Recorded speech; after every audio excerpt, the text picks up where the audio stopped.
Good morning, Wesley.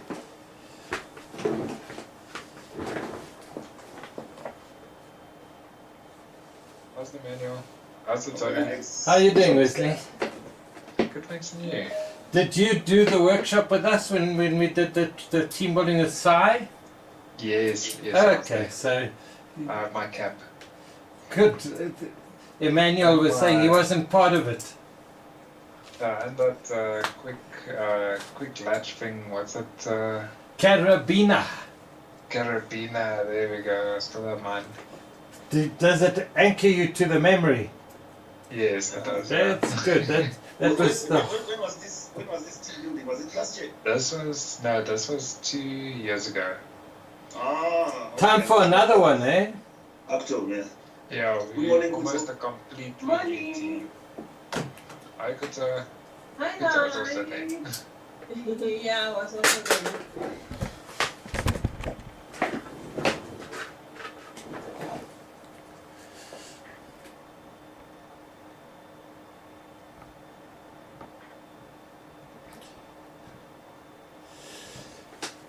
So what's your thinking, guys? Do we start on time or do we wait a few moments?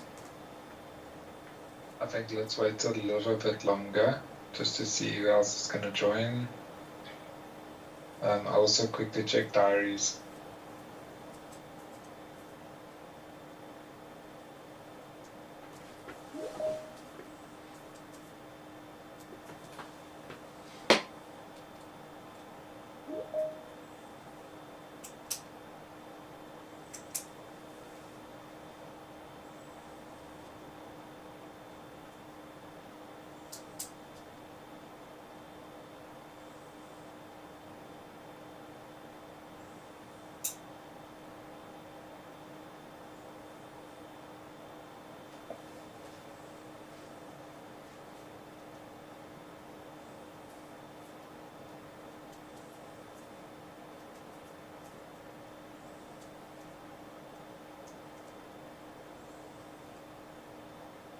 It doesn't look like Sai is going to be joining, but she might surprise us. I am going to record the session, so I will make that available as well if people want. But it's always nice to get the diagnostic part of it, but we'll see how we go.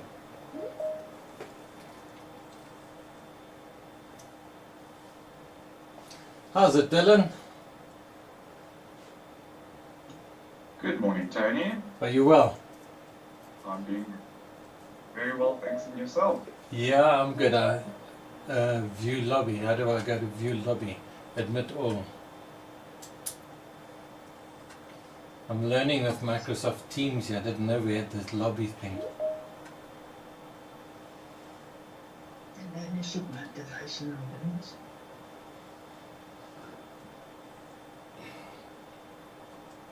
We're probably going to end up having people jumping in as we go.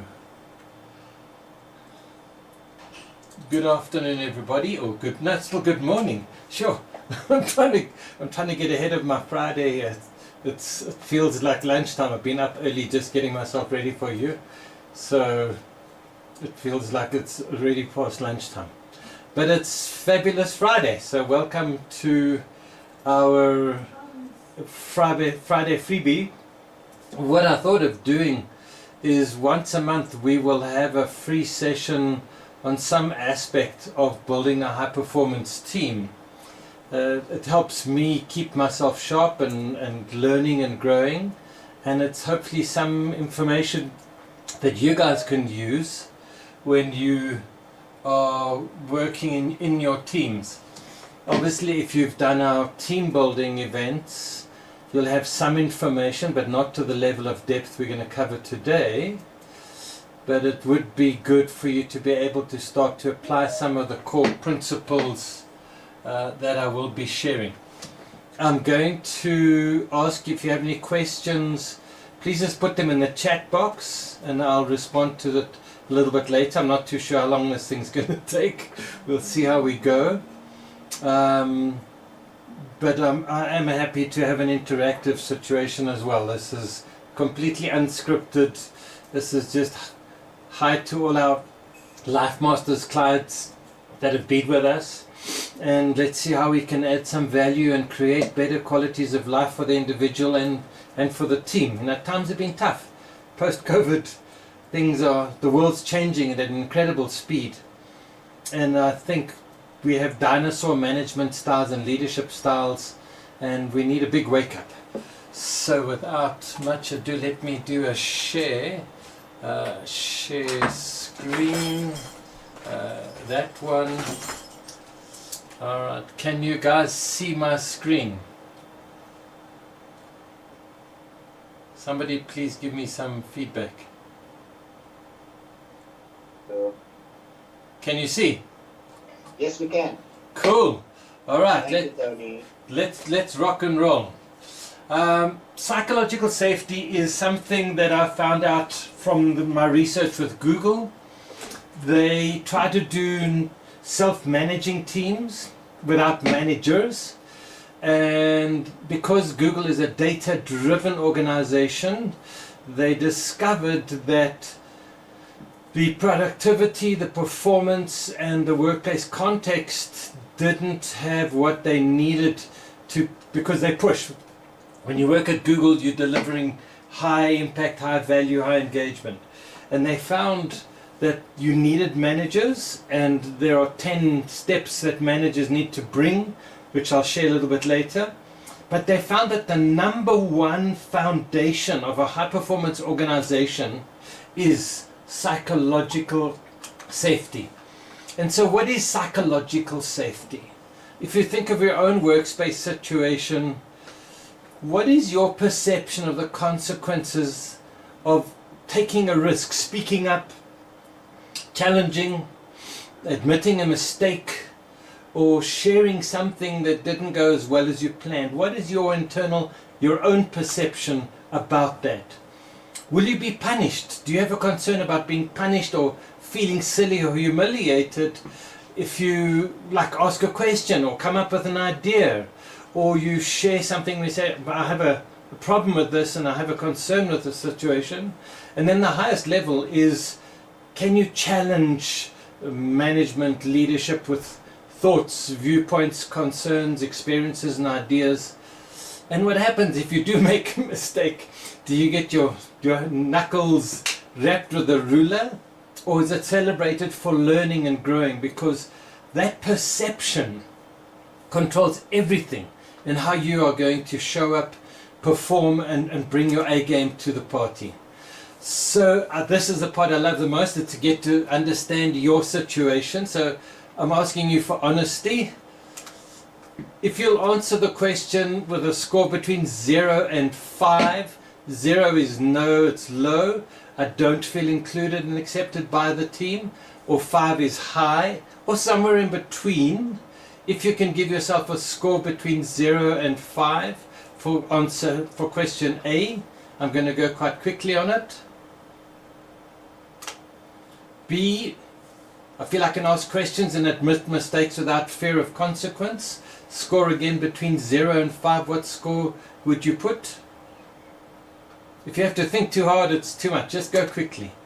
I feel my ideas and inputs are welcomed and valued, and I feel respected.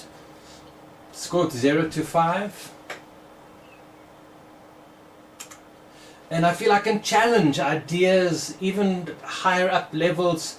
I feel confident enough and safe enough that I can challenge ideas, 0 to 5. Add them all up, divide by 4, and you get an answer. If you can put that answer in the chat, I promise confidentiality, but it just helps me to understand the context of the situation.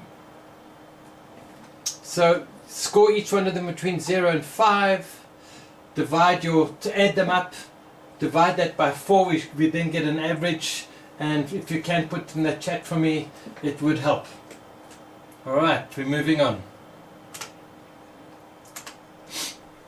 The foundation of psychological safety is an internal structure. Yes, Emmanuel. It seems I can't send messages on the chat.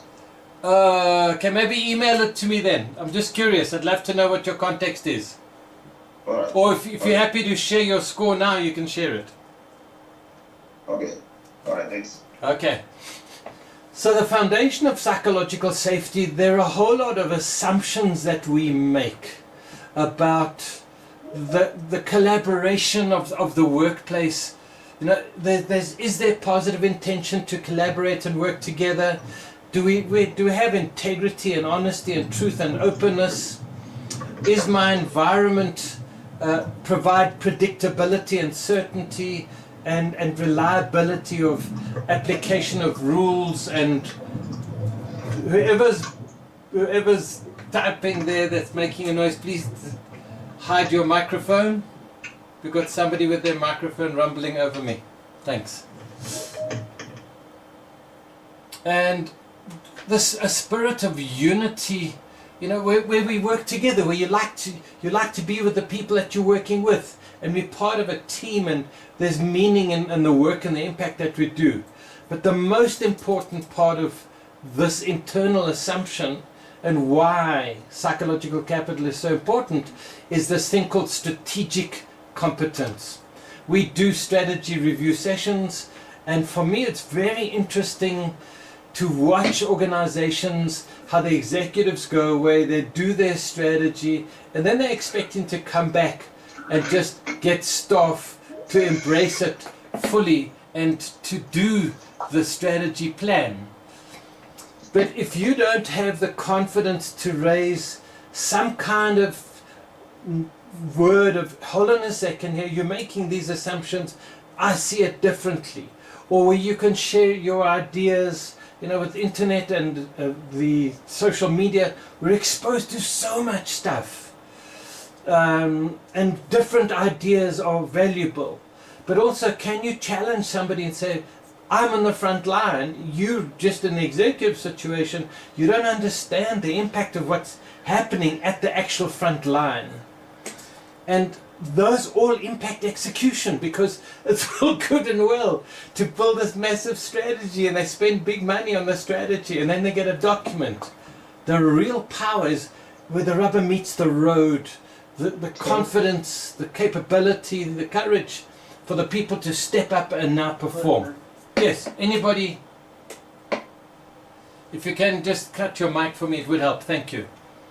And so this strategic competence part of it is so important, because that's where you turn your strategy into an action plan that can get alignment and execution, but it needs the psychological safety for me to step fully into the game. If I have uncertainty, if I'm scared that my knuckles are going to be wrapped because I made a mistake or I asked a question, people are not going to be committed.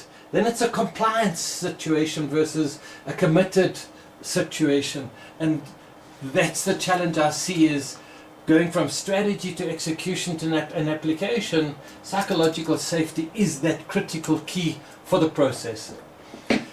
So when you join an organization, a new person, if you think about that person, they don't know the culture, the climate, the context, the people, who's who in the zoo, how's the game get played here, and they'll start to learn right from the beginning, do I feel included? Do I feel like I'm meeting my need of belonging? Core human need is belonging and connection. And so do you fit in and feel included just for who you are as a human being, not because you have some magic power or skill? And if the person doesn't get that, then they are going to stand back, they are going to withdraw, they're going to be uncertain, they're going to be anxious. They'll smile nicely, the mask will smile lovely, but there's going to be this uncertainty, and eventually, although they're in a group, they can feel isolated. And I'm sure if you think back to a situation where you started being part of a company, that first uncertainty and anxiety is quite powerful. The second step is we're starting to learn. We feel like we're part of this team, we're learning a little bit. The only way you learn is by making mistakes and learning from those mistakes. And so people have this fear of failure because of a consequence, their own internal judgment, consequence and external. But if you can keep on learning from fail, learn, grow, improve, optimize, you can be a much better performer, and you can create a place where people will learn and share. It may not be true that you have a toxic workplace or a dangerous workplace, but a person's internal processing will increase as their self-worth, self-esteem is lower. Their anxiety and uncertainty of looking silly or feeling incompetent or not being good enough is going to be higher. So this balance is so important. And as the workplace matures and the people mature, that learning ability and that willingness to make a mistake and say, I made a mistake, and learn, grows and improves. But when you've got the younger generation coming in, be aware that there's an anxiety in that situation. The next level up is we can collaborate. We have this confidence now. But the reality is a good leader is going to create an environment where confidence levels don't matter. But unfortunately, we don't have those places, so confidence levels do matter. But can I share ideas? Is my effort going to be appreciated? Am I part of this team? Because if you don't have that, people are going to stand back and disengage. I've seen in our team building games where we have a building project and where one or two people are not involved or included and can't collaborate, I've seen them go to disengagement in less than 2 or 3 minutes. And it's just they're standing there, but there's no value and impact and power coming from them. And then the final one is challenger. I think the old days of command and control are gone. The world of complexity and speed and agility is now here. And you need the ability that you can give feedback. We all have blind spots. And if you're not willing to have that blind spot revealed to you, that's a fragile situation as a leader or as a manager. And obviously there's ways of challenging a person that are respectful and reasonable. And we need to create the rules of engagement of how do we challenge, how do we question. Otherwise you get compliance. And I remember a story of an aeroplane crash. The Japanese, I think it's the Japanese culture, it's very much the boss is the boss and he's the guru and the god. And it was the captain of the aeroplane, and the younger flight engineer saw there was a problem.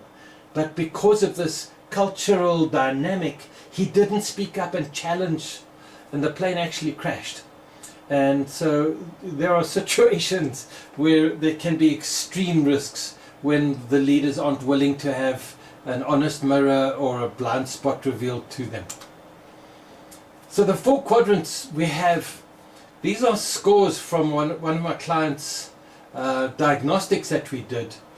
But under the inclusion part is fairness matters. Do you feel respected? Are you involved and included?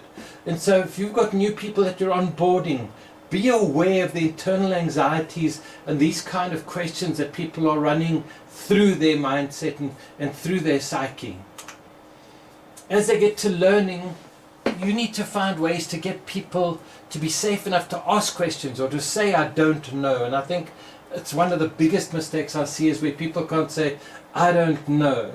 And so if you can't have that space to learn and slip and make a mistake and grow without having some finger pointing or career limiting situation, you're not going to have innovation and creativity coming from people.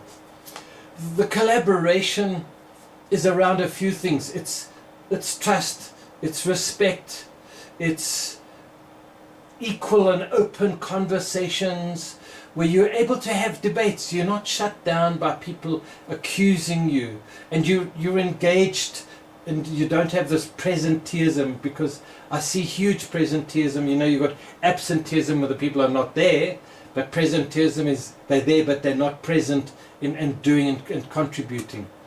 And the challenging part in today's world is so important, because with AI and technological changes, information moves quickly. And so people that are on the coal face on the front line are getting access to that information. I saw a Stephen Covey research where he said the executives know less than 5% of the problems on the front line, and the front line know less than 5% of the strategy that the executives are trying to execute. And therein lies the problem. So this is what psychological safety is. Can you give feedback? Are you strong enough and mature enough to receive constructive feedback? Can you raise concerns and say, I have a concern here, what is the situation? Can you disagree? Now we live in a world now where you can't say a thing. In the UK now you get put in jail for disagreeing with something or even asking a question. And so we've created this fragile context where you can't stand up and say, hold on a second, I have a different viewpoint. Can you ask and say, you've said 1, 2, 3, but is this what you mean? Because communication is such a critical factor. The difficult questions. There are many times we do the team building and we put an elephant in the room and we ask, like, what are the elephants? What's the elephant in the room? What are the questions? What are the issues that we need to be addressing? The real stuff. Because if you keep putting it under the carpet, eventually it's going to be big enough that it'll trip you up. Are you concerned about your perception of capability, competence and credibility? Can you ask for help and say, listen, I need help here? And with this wellness and well-being drive, I know that levels of burnout are very high, and you guys can see in your own situation, if you can't get help and assistance, people end up burning out. And especially in this remote work situation, if people are at home, mental health is a problem at home. For some people it works okay, but we are social animals. Can you share ideas and concepts that you think could solve problems? And the biggest one is, can you admit that you made a mistake? There was some research in a hospital where it was too dangerous to admit a mistake. And so nobody acknowledged, nobody accepted. People knew, but they didn't speak about it. And the patients were dying at unprecedented levels. And the moment they came in and they rebuilt this culture where you can acknowledge situations, it completely changed because people could catch the mistakes in time. So this is some of the kind of internal thinking or comments that people will make inside their head. In this team, people are put down for being different. It doesn't have to be a comment. It can just be an attitude or an energy. It could just be the way you've interacted with somebody. And so Amy Edmondson is this wizard that's created this perception around psychological safety. So let's help you remember some of the things of what's the consequence of low psychological safety. If you see RIPE, you'll remember retention of staff, low psychological safety, high disengagement, low trust. You're going to have turnover of staff. Low trust already pulls people back. Their engagement levels go down. Innovation, creativity is vital in today's times. But if there's an uncertainty that if you share ideas or ask questions, people are going to avoid the risk. And so you get this compliance and groupthink where everybody's saying yes. Internally they're thinking something different. And so you never get new ideas and creativity. When you have anxiety, you have lower performance. You're scared of making mistakes, which means you do slow down.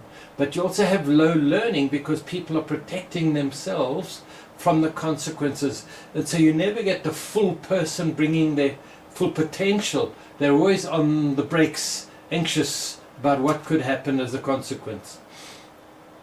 Engagement levels go down, and in Gallup's research, engagement is the fuel that gets people to perform and go that extra mile.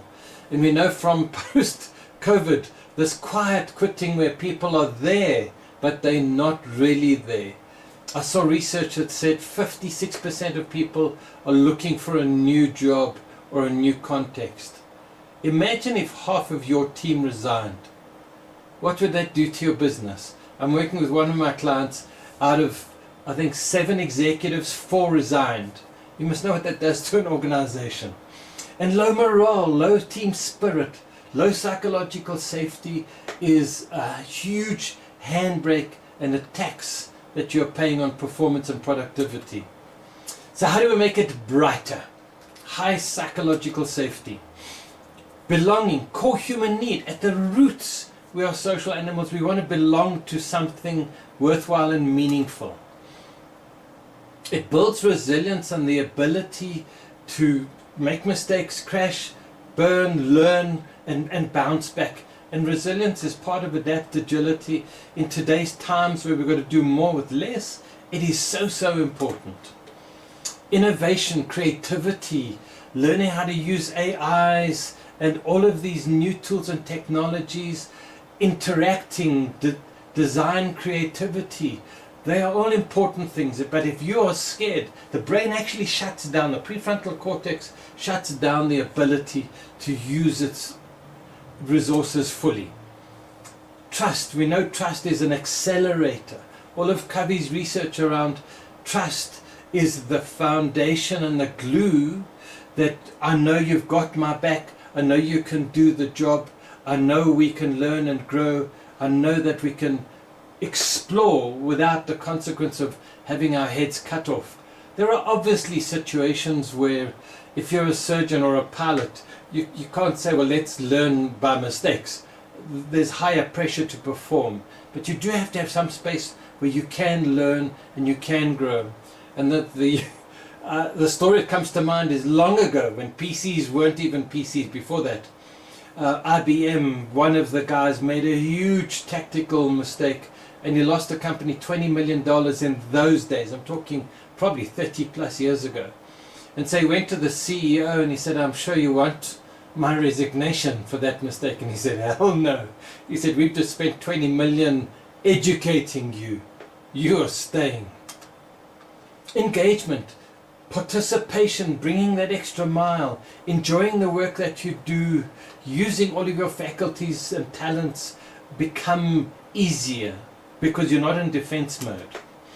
And you retain your staff. Today, getting staff is expensive. Keeping them is even harder. There's more and more competition from online business, from competitors. I was looking this morning for team building. Just in my environment, there's probably within about 10 k's of me, there's like 10 or 12 team building companies. A lot of them are just games.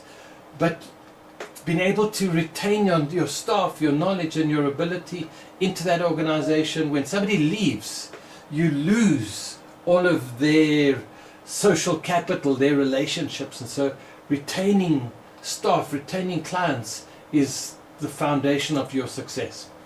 And I found this: if you have a high psychological safety space, the amplification of motivation, of happiness and performance, it's so valuable. And I can tell you very few of my clients have ever said to me, we need to talk about psychological safety. So I'm excited to be able to share this with you today. If you've done our workshops, you would have done a win site. So I'm not too sure what your color would be, but we've got it all for you. So you can, if you can see my red, I'm a Mr. Red. Bold, decisive, direct, to the point, purposeful.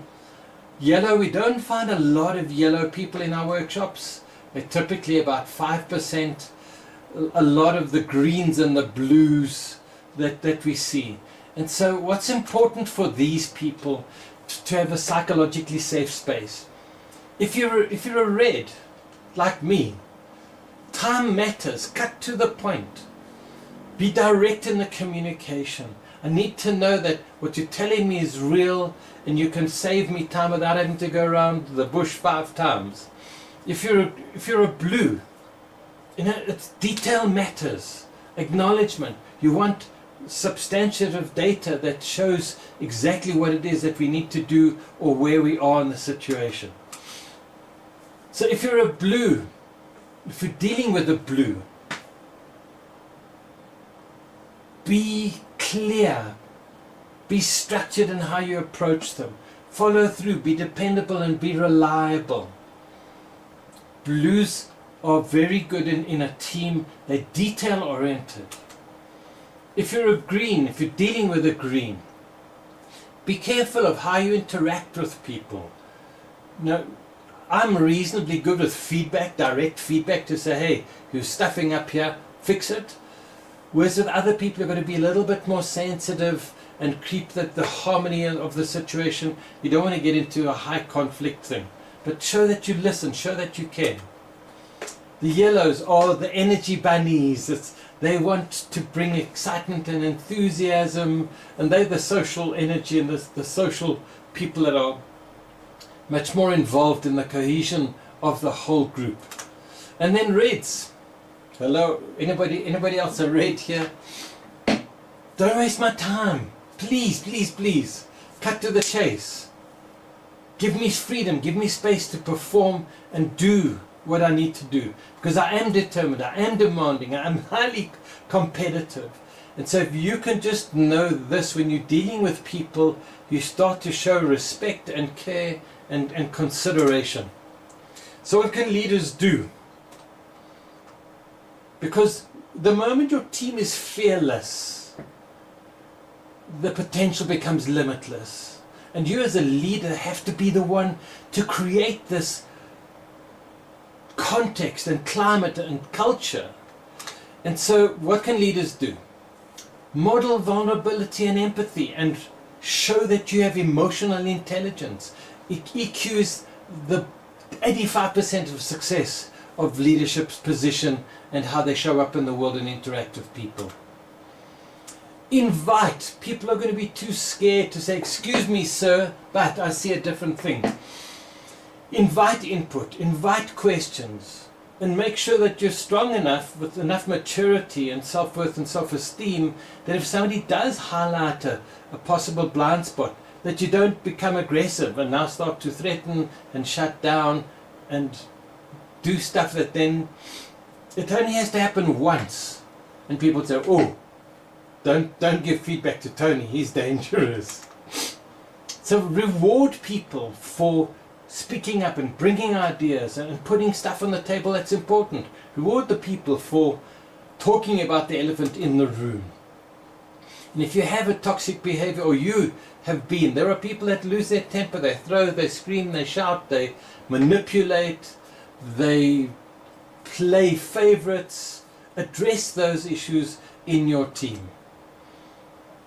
And get everybody in the meeting, get everybody involved in the meeting. You're going to have to ask for them because they're going to be uncertain in the beginning and unsure, and people will err on the side of safety versus on the side of risk. As a team, do team buildings, do feedback. We know we do that peer coaching process where people can come and give you the feedback. And it's tough at times, but it helps you be a better version of you. If there's crash and burns, do the review so you can learn.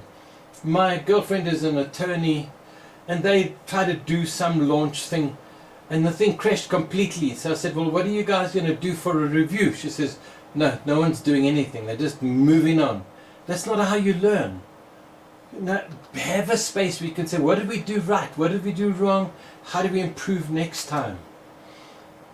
The biggest mistake I see is companies do surveys and assessments and then they don't follow up. There's no execution or improvement based on the feedback that they've got from those assessments. So you might be able to do it once and people will fill in. Second and third time, they know that you're not going to do anything, so they're not going to fill it in at all. So, 9 ways we can ignite psychological capital and safety. Give people a space where they can take risks. You've got to build it into them. You've got to program it into their mindset. You learn to make good decisions by making bad decisions, but by having open communication that you can share learnings and thoughts and considerations. You need to teach the people how to make good decisions. Trust is the foundation of the cohesion of good team dynamics. Yes, there's going to be mistakes. You don't want transactional trust, you want character trust, which means you need to have the right people on your team. Well-being, wellness, positive mindset, psychological capital are all important in creating a high adaptability workplace. We no longer have change management. We need to reframe it to perpetual reinvention. because with the way AI is moving nowadays, with new models coming out daily, if you don't have that ability to adapt, to adjust, to embrace, to pivot, you are going to be a slow mover. And in today's times, speed matters. We are not in a perfect world. Find ways that people can learn and crash and burn and climb back up again. Obviously, if they're the pilot, or they are the surgeon, or there's many places where you can't afford to allow and have mistakes, but create a learning space where you can learn and crash and burn. Create situations where people are safe enough to bring out ideas, concepts, innovation. Create a reward situation where if they bring a cost saving or a new business development idea, that they can get a percentage, intrapreneurship. Allow diverse people, embrace diverse people, and all the research shows that this diversity of viewpoints creates a richer situation for people to understand and improve and optimize and be more successful. And that's going to give you more motivation, more energy, more engagement. I see a lot of people at work, but they're going through the motions. They're not excited and they're not happy. So understand that as a leader, this is the work of David Rock. This hardwired biological computer is programmed already when people come to you. You're going to have to rewire them, because it's 3 times more focused on staying away from danger than it is towards reward. And the moment you threaten somebody's status or certainty or autonomy or relatedness or fairness, the brain goes into tilt. If ever you played pinball, you will know that you get over enthusiastic and you tilt the machine and you lose the rest of the game. The human brain, unless people are into a point of self-mastery, they are, by their natural reactive nature, more concerned about the risks than about the rewards. You need to use both in your optimization and motivation, inspiration of your staff, but be aware that the brain does have a hardwired response. Here's the truth. If you're the leader, it's your job. It's your responsibility to create the context where people of all maturity and confidence levels can thrive and flourish and feel higher levels of psychological safety. Because if you're not, you're sitting with a Ferrari and you're stuck in first gear, you're not using their full potential and their talent capabilities. So Google found to be a good manager, 1, be a good coach. Ask questions, ask positive, uplifting questions rather than blaming, naming and shaming. Give your people capacity and space to learn, to explore, to test, optimize, crash and burn and learn. Create an environment that is inclusive for everybody. Make sure that you involve people. You have to pull people out of the brain sometimes can be a really devious machine. It's a biological machine. And we can get into depression and anxiety and uncertainty, and especially with remote working. Make sure that people are included and involved, and you have this high tech. The more high tech you have, the more high touch you need. Obviously, as a manager, you are employed to create results. So keep people focused on productivity and performance and important outcomes versus being distracted from stuff. Number 1, if you've done our team building, listening matters. People think they're good listeners. They're not. They're running so much in their head here that they don't actually hear between the lines. Become a good communicator. Have a vision for your team. What is the vision and the action plan that your team is working to? Are they on this hamster wheel? Do you have weekly or monthly sprints? What is it that inspires and excites and challenges your people? Have weekly interactions. How are you doing? What's happening? Where are you? What else do you need? How do I support you? If you coach the person once a year to improve their performance, you're not a very good coach. And this whole coach approach is so worthwhile. My suggestion is all managers should have coach training. We have a 3-day training, but the coach approach is way, way better than this command and control situation. If you're in the position of manager, you're there to solve the big problems. You need to have the expertise above your team so that you can advise and solve the bigger problems. And I see a huge issue with the BE. We're pushing people to points of incompetence. They're now in a management role. They can't do the job. They don't have the expertise or the skill. And you have this Peter principle, and that starts to smash the performance of a team. The psychological safety disappears quickly. Have regular connection, collaboration, exploration situations. I've worked remote, and I can promise you it's tough. There are days that I have Pauline that works with me now, but if it wasn't for Pauline, I wouldn't see another human for days at a time. And we need this interaction, especially my red and my DJ energy. I need human interaction. Make decisions. Be a strong decision maker. Teach your people how to make good decisions. So how do we execute this? How do we action this? Number one, what is your current level of psychological safety in your team? Put your leaders, your managers, your supervisors on training for emotional intelligence, for effective leadership skills. You know, we have our team chapter that we go through, and then we have our revolutionary workplace leadership process that we take people through. Have forums where people can interact and give feedback and share ideas and concepts. Create these spaces, and you as a leader need to pull people into that process. We talk about in our workshops, are we going to be a builder, a constructive situation? Because the moment you blame, name and shame, people are going to withdraw. Their handbrake goes on their Ferrari, they slow down, they're probably in the pits, and you think they're out racing when they're not. Also, from the personal level of maturity, self-worth, self-esteem, self-confidence, the higher your maturity, the easier you can fit into the psychological safety to those 4 levels. New younger people struggle, and so create a space of a personal development plan where we build self-awareness, self-mastery, resilience, psychological capital. Create coaching and mentorship situations where people are involved and collaborate cross-gender, cross-race, cross-age, that you can start to get people, because let me tell you, some of the younger kids can teach us old buddies a lot, but you've got to be open to that learning.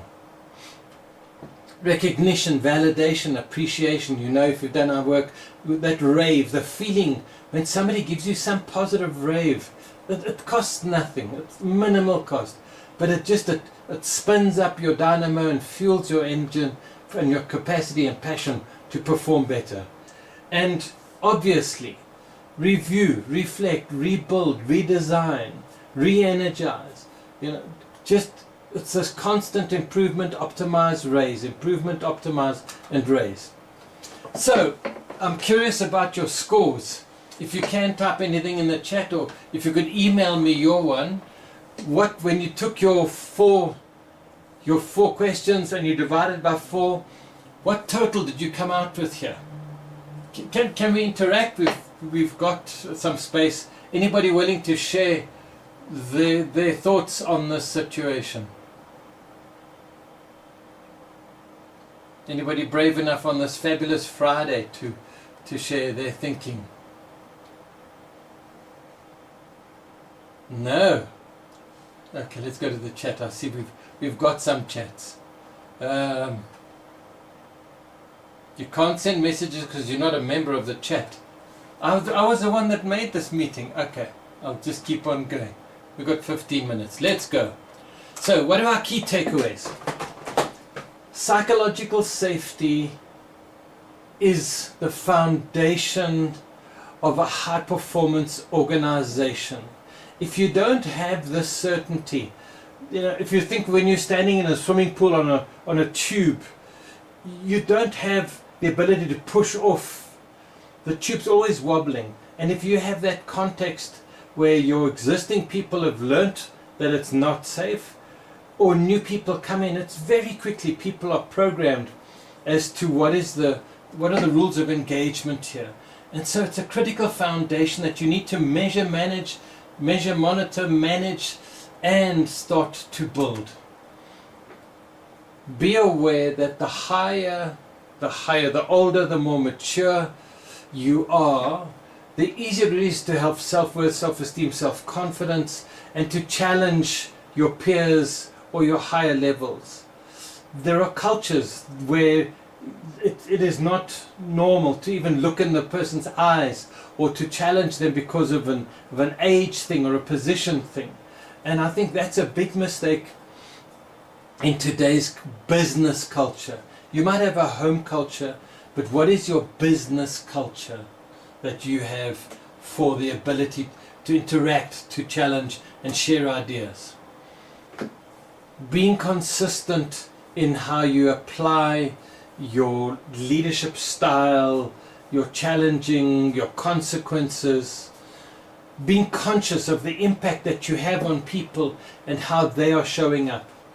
In the law of cybernetics, in the science of cybernetics, the law is the machine with the greatest flexibility is the one that has the most power. And so as a leader, you can't expect the people underneath you to be equal to you from a point of view of power balance. And so being conscious of, I have a new person, they're probably going to be anxious. I was listening to a TV show program the other day on one of my YouTube channels, and the guy was talking about, he was dealing with a general, and he said the problem is the general's power was so high that everybody was scared of speaking to them. And that's not a conducive place for creativity and innovation and optimization. Be curious on what is the situation, how do we improve it, and care enough to build that safe environment. People think safe has to be soft. It doesn't need to be soft, but it needs to be an authentic space. If you think of a SWAT team, any of these military guys with a situation, they know that there's competence. They know that there's trust. They have each other's backs completely. That's 100% transparency on actions, consequences, challenges and issues. In fact, I have a situation with somebody I know. They assumed that their staff member was doing the work, and they didn't challenge them. They just trusted them and left the checking. And eventually one of their biggest clients came and sent an urgent note to the CEO to say they're not happy with the performance that they are getting. And so this person, as the manager, was nice and kind and trusting, but they didn't check. They didn't care enough to actually make sure. And that's why a high performance team, you need the safety, like with those nurses and the doctors. If there's a mistake made, it's like, mistake, let's fix it quickly, versus finding out later that something happened, or hiding the stuff under the carpet. Because the moment you hide something once, you're going to hide everything for the rest of your life. And that's not good as a manager if your staff are hiding stuff from you. And so psychological safety is the foundation. The benefit you get is better performance, better productivity, better profits, better use of the talent and the resources that you have there. So hopefully I've given you food for thought, that you can understand a little bit of why psychological safety is important. And if you want help with it, we're happy to share some knowledge or diagnostics. We're happy to help you find ways to improve and optimize. That is me done. Any comments, any thoughts, any feedback? Please open your mics, put up a hand. We've got a few more minutes left on our chat. I'd love to hear, what do you think? What stands out for you? Did you find value from us? Anybody? Hello, is anybody at home? Cameras on, please.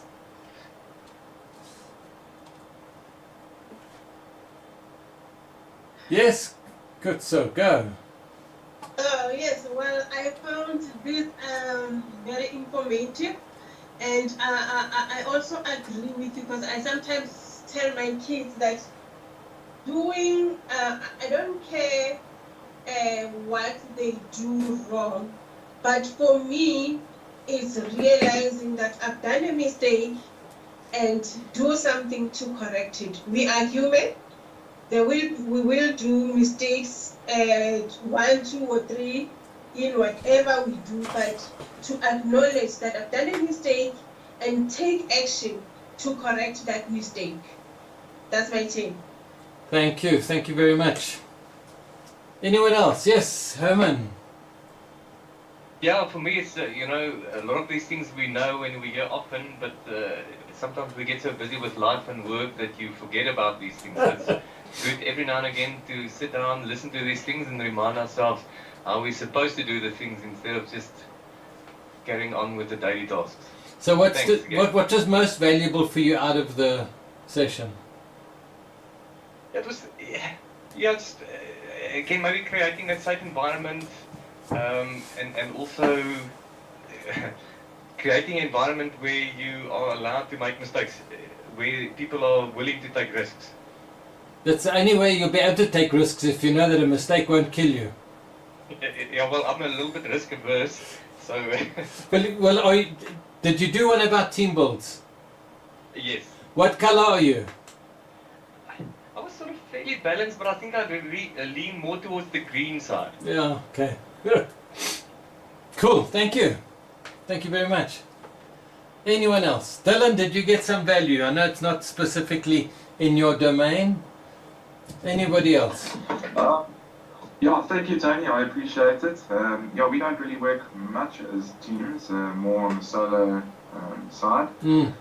But I think it's also just opened my eyes a little bit to maybe some of the ways I handle like Deezer and Jackie and a few people in our supposed team. Yes. In order to maybe go forward with a few new ideas and so on. Cool. Well, thank you very much for the invite. Pleasure. Anybody else? Come guys, I'd love to hear some thoughts, some feedback. Was it did you get some value? Sure. I'm sure these oaks have put their machine on Teams and gone home. Yeah, they went on lunch. I just wanted to say thanks for the refresher. I think we forget after a set period what we've learned, so thanks for that. Pleasure. Thank you. Anybody else? Going. Pinky and Mukhadi and Dolly. Yes, I'm here. Can you hear me? Yes, you can, Mukhadi. What are your thoughts? I think this has been a great reminder of the impact that a leader has, not only on the team that you're responsible for, but also on the entire organization. They talk about the fish rotting from the top, but also a plant also flourishes from the roots. So if we create an environment that allows for the for the team members to thrive in their own way, and creating an environment where people are able to lean more on their strengths while understanding that if I make a mistake, it's not fatal, and that's sort of the culture that we live by in our organization. And we also try to ensure that our values themselves are things that are tangible, that people can actually feel. And to your point around if there is surveys and that, if once you get the feedback, it's always important to go back to the people and share. You said this, and this is what you've done about it, and then continue to ensure that the solutions are owned by the entire organization. Because I always say an organization is not a building that's standing there. The organization is everybody who works in it, right? Absolutely. So you also want to close that gap that you mentioned about people understanding only 5% of the strategy and then the management team only having 5% of the reality of what's happening on the bottom. And it's because of that power distance that exists. So it's important to continuously close that power distance. I do want to mention one of the things that you mentioned, though, around diversity. I think it's important in terms of how we share messaging around that and the language that we use, as well as we already know that there might be negative connotations to the whole thought around what triple BEE aims to achieve. So I think looking at that from the lens of what people deliver is based on their competence regardless of what their skin color is. So it's not necessarily that BEE might be the only thing that leads to people absolutely. not performing and competent and whatever. It's more about ensuring that we build talent based on the people's competency and their potential, and ensure that we provide equal opportunity regardless of race. Thank you for the feedback. Feedback. Thank you. Thanks. So just to give you a thought on that, if the garden's not growing, you don't shout at the plants. You go and talk to the gardener. Exactly. And then also if the plant is not growing, you fix the environment, right? Yes. In which the plant is actually supposed to grow in. Absolutely. Thank you. Anybody else? Dolly, Pinky. We've got like 3 minutes left. I hate wasting. Alright, if that's us, boys and girls, thank you very much, guys. Have a lovely weekend. If you've got some value, share it. Yes, Wesley? Dolly wanted to speak. Oh, Dolly, go. Thank you, Tony, and thank you, Wesley, for reminding Tony.